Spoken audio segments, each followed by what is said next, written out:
tables on the USA, and that's why we expect a good race this evening. So a World Championship medal for Team USA, an Olympic medal for Poland, and we see it for the third time on a global scale. Later tonight, you will see Allyson Felix run in the only final on-track we have for you tonight in that mixed 4x400. Right now, let's get back to women's 1500, and Cara, Faith Kipyegon is just a tremendous competitor, and she comes here as the Tokyo gold medalist. Kipyegon is literally, quite possibly, the best female to ever do this event. You know, she won the World Championship 2017, second in 2019, two-time Olympic gold medalist. She runs with confidence. She knows how to squeeze those final laps and run away from everyone. Team USA's Ellie St. Pierre. St. Pierre dominated the U.S. Olympic trials here last year, running so fast, wire to wire, under 4 minutes. Earlier this year, she won a silver medal at the Indoor World Championships in the 3,000 meters. Her season's been a little bumpy. She had COVID. She had a little up and down. She had to really fight to make this team. In the final 50 meters at USA is where she finished third. Maybe not looking as crisp as she did in the lead up to Tokyo, but we'll see what happens here in these World Championships. The first ever on US soil. Just saw a quick shot there of Jessica Hull. There is Canada's Hawthorne. And again, same rules apply. First six automatically go to tomorrow night's semi-final. Second heat of the women's 1500 is away. And Ellie St. Pierre looks like she might want to be up the front right from the get-go. You know, it's tough. They come off that line and then they immediately, 100 meters later, go into a turn. So they want to make sure they don't get bad positioning by going out too slow, but they also don't want to go so fast that they find themselves in the lead and all of a sudden they have to dictate the race. So there's a lot of strategy coming off that line. Tanaka of Japan takes that early lead. There is Faith Kipyegon moving up into second. And Tanaka had a heck of an Olympic Games being in Tokyo, in Japan, in her home country. She set her national record in the semifinals, running under 4 minutes. And it was just incredible to watch her last year. With each round, she got better and better. And she's decided she's going to take this. She wants a clean race. She wants a quick race. And she's decided she's going to lead this heat.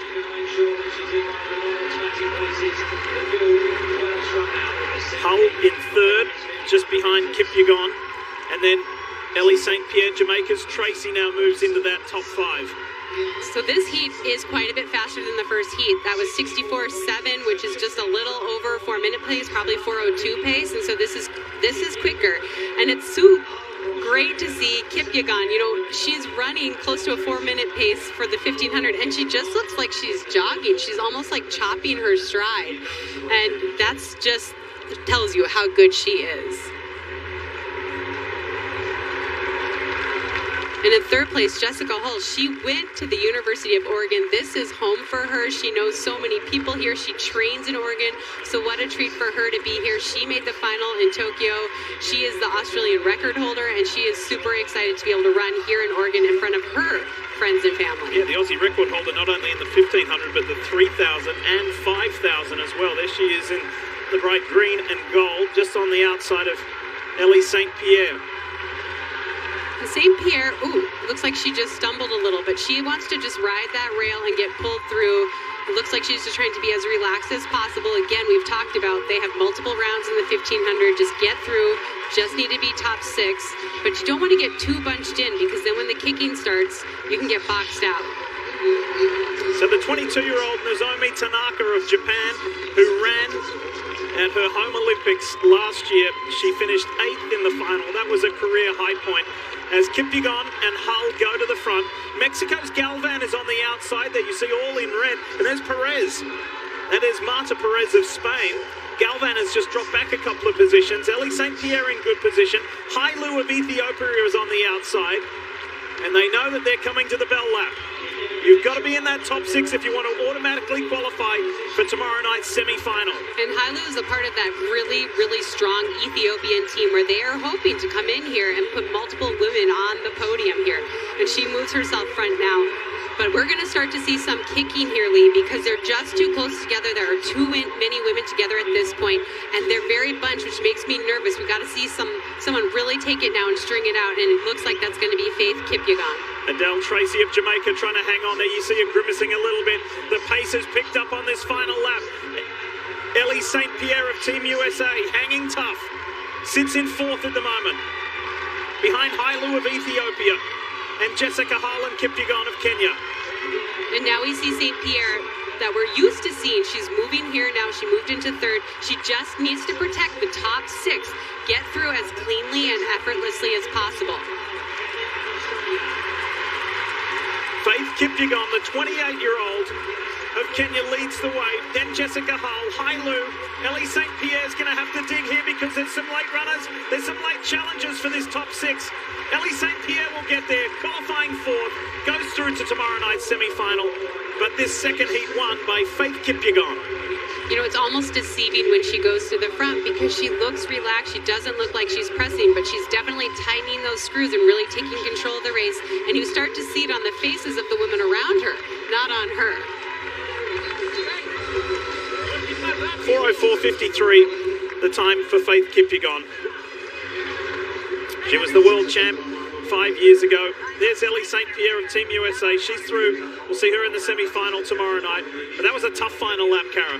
It really was, and it was set up that way because they dragged on their second lap. But as they came down here, people had to go to the arms. They had to sprint. We saw St. Pierre really have to kick here to get through. The only person who's slowing down and relaxing is Faith Kipyegon. She looks over her shoulder and sees that she doesn't need to do any more work, and she actually kind of slowed down. But everyone else had to fight all the way through that line. We see Jessica Hull there, and she trains with Sinclair Johnson from the U.S., so they are teammates, and they're both through to the next round. Really strong finish from Hannah Klein as well of Germany. You see her on the left there, just behind Ethiopia's Hailu, and Tanaka of Japan. Here's Ellie St. Pierre's reaction. Whew. Had to dig a little bit on that one, but I'm through. She's through. She got the job done. Maybe not as easy as she wanted, but she's through. So, 2 heats in the women's 1500 height of the day, 14.9. Entering the competition, the reigning world indoor champion, Sandy Morris. Undefeated on the season, and that's how you want to start the competition right there. She's been sitting there at the back of the runway for about 45 minutes, and that's all you're looking for. It doesn't matter what happens as long as the bar stays up. You can see her shaking the dirt off, getting ready for the next bar. Lee? Thanks, fellas. We'll continue to watch that with a lot of interest as we bring you the third and final heat of the women's 1500 metres here at Hayward Field. And one of the favourites not only in this heat but for the World Championship is Ethiopia's Gudaf Sagai. Sagai is so talentedly over multiple distances. She was the bronze medalist in Tokyo last year, but the 1500 is where she has really shined. She's the only woman to break 355 indoors. She has a world record at 353. She won the world indoor title earlier this year. One thing about her is she just likes to run fast and even. We don't normally see her being able to switch gears, and so her best race is to take it and lead it. In the heats here, she can be a little bit looser with that because she is in such a high class. She has already run under 357 this year. Big chance for all 3 Team USA women to go through to the semi-finals. 2 of the 3 are already through. Here's Corey McGee, who finished runner-up to Sinclair Johnson just 3 weeks ago here at the National Championships. And what a story for Corey McGee. She did make the Olympic team last year, but she made the U.S. World Championship team in 2013 as a collegiate athlete. She struggled for a really long time, and last year and this year she's really built herself back into the athlete she believed she could be, making the Olympic team and now making her second World Championship team. If you're watching from Mississippi, Corey's your athlete, so cheer her along. She needs to be in the top 6 in this heat or be in the next 6 fastest times to guarantee a spot tomorrow night in the semi-final of the women's 1500.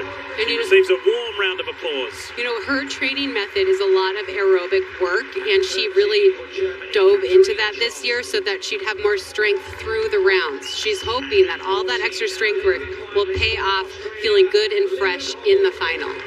If you're watching on the East Coast and you're wondering about what time is bedtime tonight, stay up. We got the men's 100 metres coming up. 7 heats where you'll see the Olympic champion, Marcel Jacobs of Italy. You'll see Fred Curley, who won silver in Tokyo last year.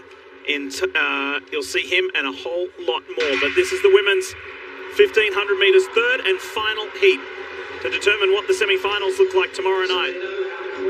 And as we see before, you see them off that line very, very quick, and then they kind of put on the brakes. They want to fall into position. They want to find out, the perfect position for them.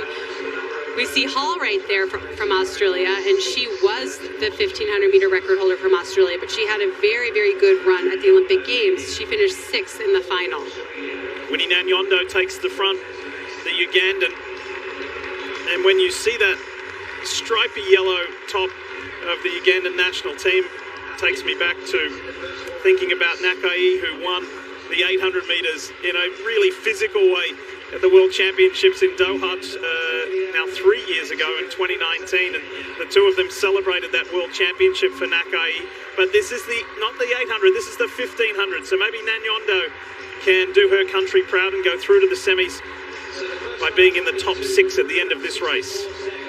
And we see Sagai, she's moved on the outside. She wants to stay out of trouble. She just wants to run along as easy as possible. And we just see the first quarter at 67.17. So this is quite a bit slower than the last heat that we just saw. Let's get you back to field. Here's Trey Hardy, Paul Swangard, fellas. The three-ring circus continues inside the track. The Olympic champion, Katie DeJean at 14.9. Woo, right down the middle. Man, I love track meets. This is awesome. So much action, and the Olympic champion is on to the next part. Might take one or two more, but we got a competition brewing here. Back to you, Lee. Nice to see that expression, Trey. She was pleased with that. Well done, Katie. As this is Australia's Lyndon Hall, a two-time Olympian, takes the front of this pack, but it might be only briefly, because here comes the opposition from Gudaf Sagai. And what Gudaf Sagai does so well is she just is a grinder. She will take it to the front and grind that pace and wear people out. And Corey McGee is smart to go here. She knows this is a real move. This is a person I need to follow. I need to put myself in a position to be in that top 6 when we come down that home stretch. So Sagai, Winnie Nanyondo, Winnie Chebet of Kenya running third there. You see in the black and red. And look, already there's some jostling for better track position. Look at Sagai and the control and effortlessness of her stride. And it makes me laugh because when she races, she's so focused, she almost looks angry. But if you follow her on social media, on her Instagram, she's laughing, smiling. She loves what she does. And this is good. This is stretching out now as they come in for this final lap. Everyone needs to move up and get themselves in position or protect the position that they are in here on this final stretch. You like the look of Corey McGee? Corey's put herself in a good position with one to go as the bell rings. Corey McGee looks really good to me. She almost looks like she's cutting her stride a little bit, like there's more there, and she's just trying to hold back and run through smart. Lyndon Hall is looking good as well, and this is stretched out. We're going to see 6 people that really have pulled away from the rest of the pack here. Federica Del Buono of Italy was surging there, but she has now dropped off this pack as each and every one of these women at the front try to be and consolidate their position in the top 6. You get the automatic pass through to tomorrow's semi-final. Well, Sagai is making them work for it, Lee. Her last lap was a 62, which is well under 4-minute 1,500-meter pace. So she is making everyone work for this now. She's not going to let them just jog through. And now we see those top 6 fighting, and they want to make sure they protect their position as they head down the home stretch. Well, there's a gap too, isn't there? There's a gap as Winnie Nanyondo of Ethiopia, she might be, of Uganda, she might be in doubt. She might be in doubt because there's a late surge, and Nanyondo will lose at Corey McGee. She's going to have to fight hard, but she will go through. She'll be in that top 6, Corey McGee, as Sagai takes out that third and final heat in a 4:02.67.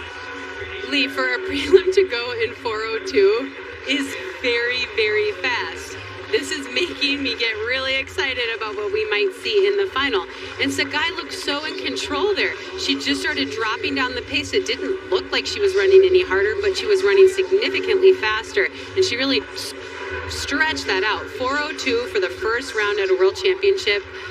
Very, very fast. And all 3 Team USA women go through. Sinclair Johnson, Ellie St. Pierre, and Corey McGee are through to the semi-final of the women's 1500.